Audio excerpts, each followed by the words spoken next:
আসহাবুল ইয়ামিন।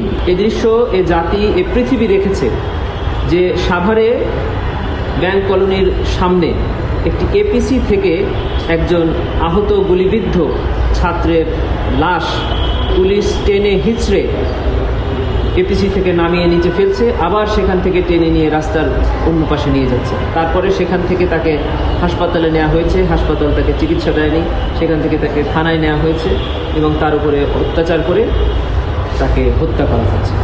এই ঘটনায় প্রসিকিউশনের পক্ষ থেকে আমরা 10 জনের বিরুদ্ধে গ্রেফতারি পরোয়ানা জারি আবেদন করেছিলাম।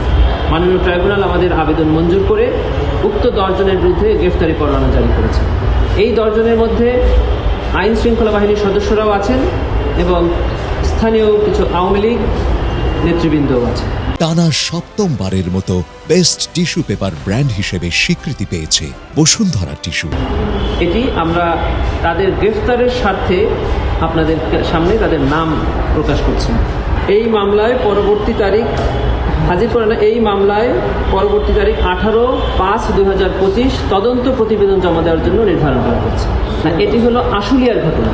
এর আগে ট্রাইব্যুনালে যে মামলাটি এতদিন চলছিল সেটা আশুলিয়াতে 6টি লাশ পোড়ানোর ঘটনা। আর আজকে যেটি ফাইল করা হলো সেটা হলো সাভারে আসহাবুল ইয়ামিনকে এপিসি থেকে হত্যা করে গুলি করে নিচে টেনে হিসেবে ফেলে দেওয়া। দুটি আলাদাভাবে ট্রাইব্যুনালে আমরা আবেদন এনেছি এবং আলাদা মামলা